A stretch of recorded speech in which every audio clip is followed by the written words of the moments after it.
This is the Resilience Code, turning adversity into strength, one story at a time. I am your host, Arbina Kawilan, and if you have a story of your own, there's a link in my bio.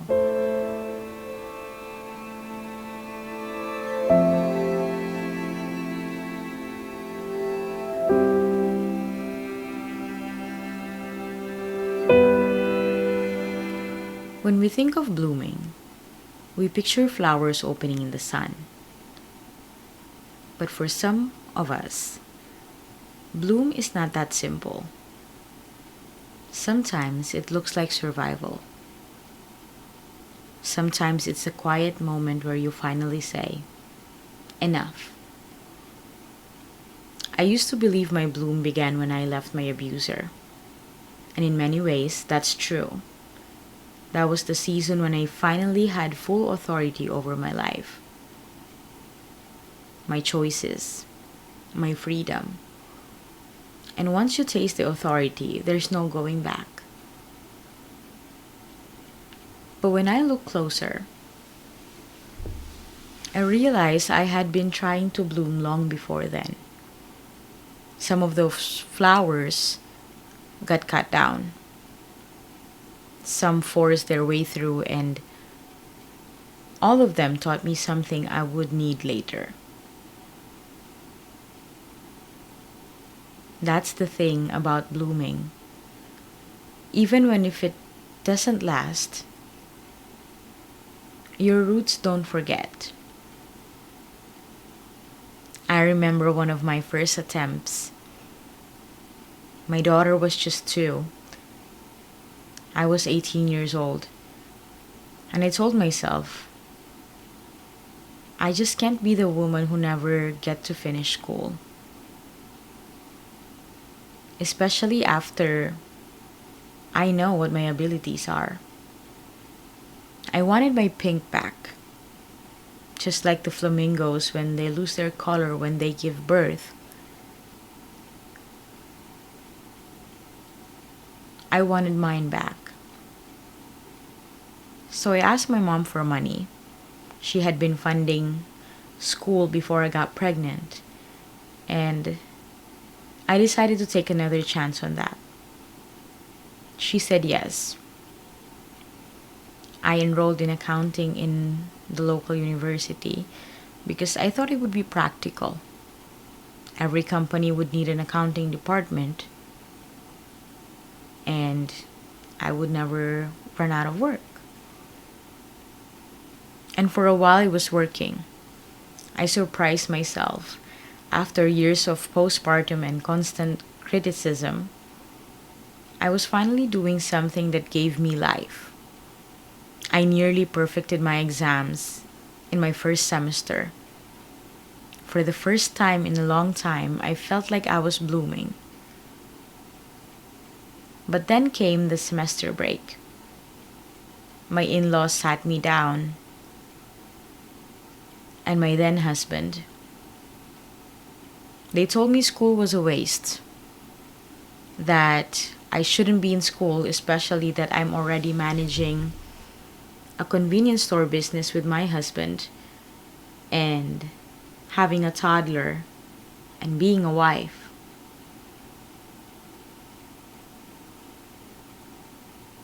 They wanted me to stay to become a homemaker and a thriving business owner. And as flashy as that may sound, it didn't resonate with me. In fact, I got angrier about that because one of the reasons why my parents even let my marriage to happen was because his family promised that they're gonna put me to school. But 2 years of waiting and none of that was happening. And I decided to take a chance on myself instead of waiting for them.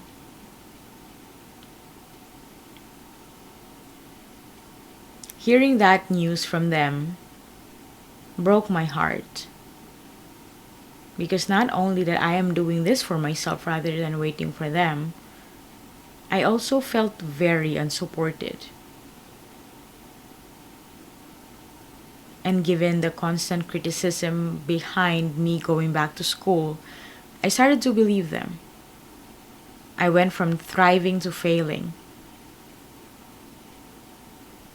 I failed my major subject in my second semester. My pink turned into gray. That bloom didn't survive. But looking back, even that stunted bloom mattered because it showed me what it feels like to want more. And sometimes that's where the bloom starts. The wanting. A few years later, another chance showed up. Our school announced an internship program in the United States with a J1 visa, a student visa. And this was for a 3-month work and travel program.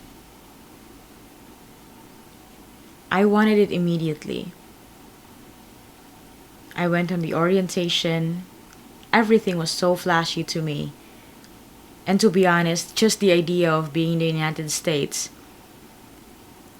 as a person who actually never been on a plane. And I was 21 years old at this point.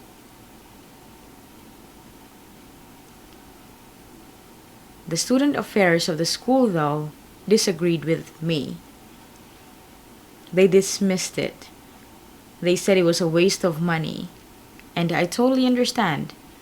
The fee for the internship program was basically covering the entire program and more. They even warned us that our credits would not be counted if we went. And I remembered thinking, I don't care. If my mom is willing to sign up for it, if somebody's paying for it, why would my university stop me from having an international experience? I managed to convince 2 others to join me in this journey. I had my transcript drawn from the registrar's office. I had my certificate of enrollment, and that was enough for them as an evidence, and I really fought for it. I even deferred a semester, took the risk, and I went. In 2016, I made it to the United States, and because of that decision, I was able to return in 2018. And if I hadn't returned, I wouldn't be here now. That was the bloom nobody wanted me to have, but I claimed it anyway. I had this inkling, I had this call that I needed to be here. That's another thing about blooming. Sometimes you don't wait for permission. Sometimes you just grow anyway.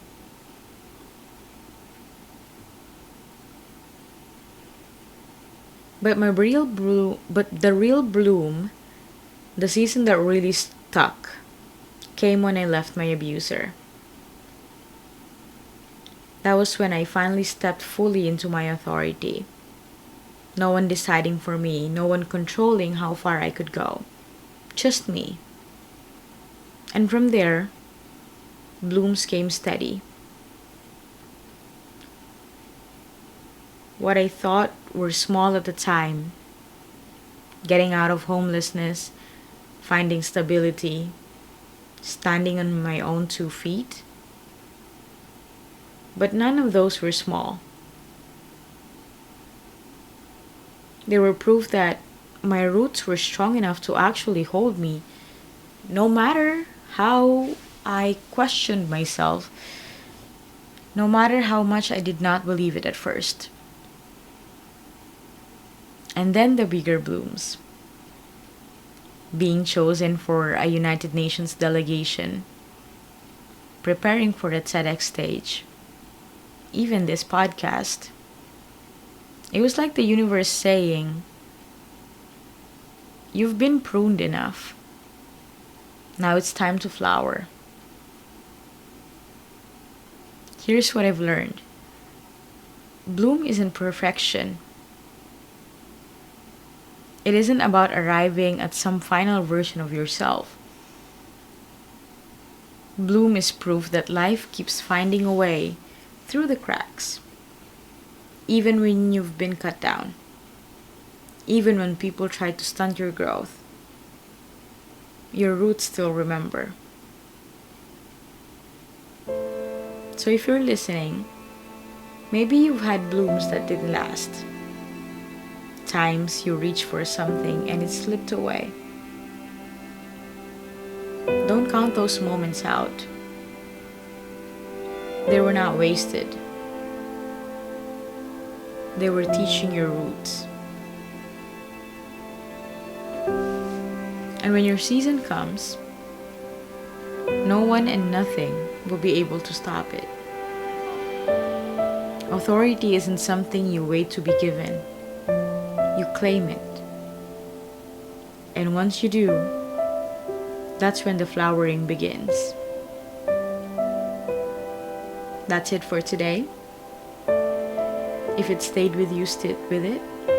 If it helped, pass it on. And if you've got something of your own, the link's in my bio. You don't have to fix it. Just name it.